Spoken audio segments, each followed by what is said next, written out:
The Newsday continues here on One News Now. I'm Sean Yao. The Justice Department says it again. The International Criminal Court is not welcome in the Philippines. DOJ Secretary Boying Remulla told the chief that he will escort ICC investigators out as soon as they arrive in the country. Remulla reiterated that the Philippine government will no longer engage with the ICC in any way after prosecutor Karim Khan rejected the Philippines' appeal to stop the investigation into the drug war. Talubungin ko sila para they can take the first plane out. So, umuwi na kayo. Wala kayong gagawin sa Pilipinas. Kami, kung meron kayong reklamo, file nyo sa amin. They'll be committing usurpation of authority. We can file a complaint if that's the case. Remulla also warned the ICC of possible charges should they insist on conducting the investigation on Philippine soil.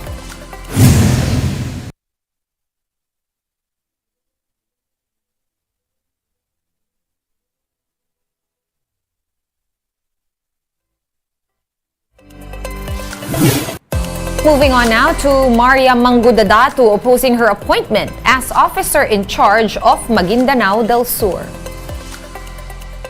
Mangudadatu pointed out that she was already elected governor of the province through a legal electoral process.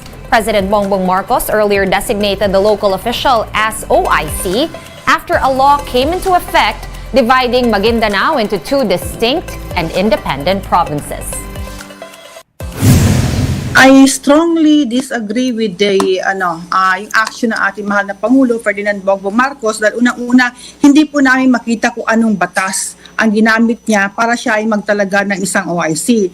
Unang-una, nandito po kami mga elected officials, binoto kami ng taong bayan at nandyan po yung batas. Ang ginawa ni Presidente, hindi rin namin maintindihan kung dinaan niya ba ito o kung talagang nagbasa ba siya o inaral ba talaga niya o talagang hindi siya sumunod sa batas. Speaking of President Marcos, he has assured the country of enough rice supply, at least for now. Nevertheless, Marcos Jr. noted that the Philippines still needs to import rice as part of the government's effort to control the price of the staple grain. The president explained that the National Food Authority has to have enough buffer stock with the lean months and the possibility of El Nino looming. Maganda naman ang sitwasyon natin, hindi tayo magkukulang sa bigas at tinitignan natin lahat ng paraan upang ang presyo ay makontrol natin at hindi naman masyadong tataas.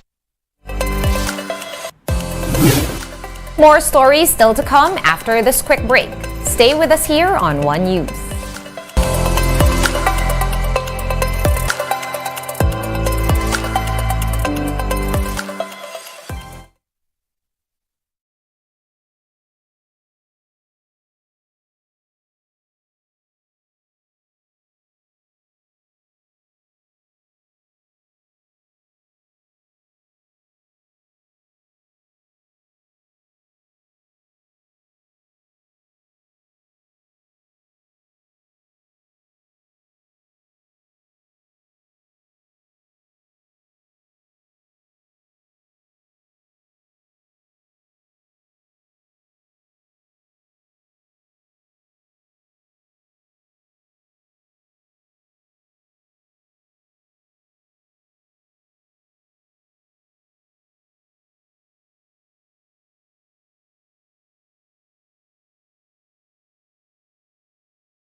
You're still watching One News Now. I'm Sean Yao. Some senators want a review of the current basic education system, citing supposed failures in the K-12 program. This report from Camille Samonte. Senators believe that it's high time for lawmakers to review the curriculum of the K-12 program. They note that many of its promises remain unfulfilled, including that of employment after graduation. Sabi natin, yung mga graduate ng K-12, kahit di na sila magkolehiyo, magkakaroon sila ng oportunidad makapagtrabaho. Ngayon, marami pa rin hindi tumatanggap ng hindi college graduate. For Senator Sonny Angara, the K-12 program must continue, but this must undergo review and should also allow the granting of certifications to students, like those for technical vocational graduates. That's one aspect of it, no? Yung sa employer side. Walang certification ng pamahalaan sa kasalukuyan. So paano malalaman ano yung skill level nung sa employer side? Paano malalaman ano yung kasanayan, ano yung galing nung tatanggapin mong empleyado? Senator Grace Poe is also pushing for a review of the program, following a report from the Commission on Human Rights that K-12 graduates during the pandemic are struggling to find jobs. Poe says the curriculum has been around for a decade and it's about time to reassess its benefits. She adds the review must also determine if the coursework taken on by students is aligned with the requirements of businesses for their employees. Kasi maraming mga nag-aaral pero pag-graduate nila, yung kanilang natutunan, hindi naman angkop. May mga ibang networks nga dyan. Kumonte na talaga yung mga employees nila, di ba? And they can function. For now, the Education Department says it will release its draft curriculum guidelines for the Kinder to Grade 10 programs, or K-10, this year, following a review on its curriculum. Its review of the K-12 program, meanwhile, which covers senior high school, is still ongoing. So in the next 3 weeks, we're releasing all K-10 curriculum guides across all learning areas, which the Department of Education has never done in the past. So we want the public, the academe, organizations to look at our curriculum before we finalize them. We don't want a DepEd curriculum. We want a Philippine curriculum that the public trusts. For News 5, Camille Samonte, we are One News. Let's now take a quick look at today's other top stories.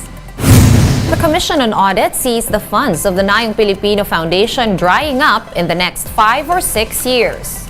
The COA reported that the state-run foundation had no income-generating activities in the past year. Nayong Pilipino is an agency that promotes research development projects for social sciences, humanities, and other fields. The single ticketing system for traffic violations will be rolled out in 7 cities in Metro Manila on May 2. These are Caloocan, Manila, Muntinlupa, Parañaque, Quezon City, San Juan, and Valenzuela. Under this scheme, fines for common violations will be standardized across participating cities. And SMART has formally submitted a request to the Department of Information and Communications Technology to extend the April 26 deadline for SIM registration. This is to ensure more users are reached, especially those in isolated and disadvantaged areas. Latest DICT data show that only 66 million users, or almost 40% of the 168 million target, have so far registered their SIMs. One News Now will be back at 5:30 p.m. I'm Sean Yao. We are One News.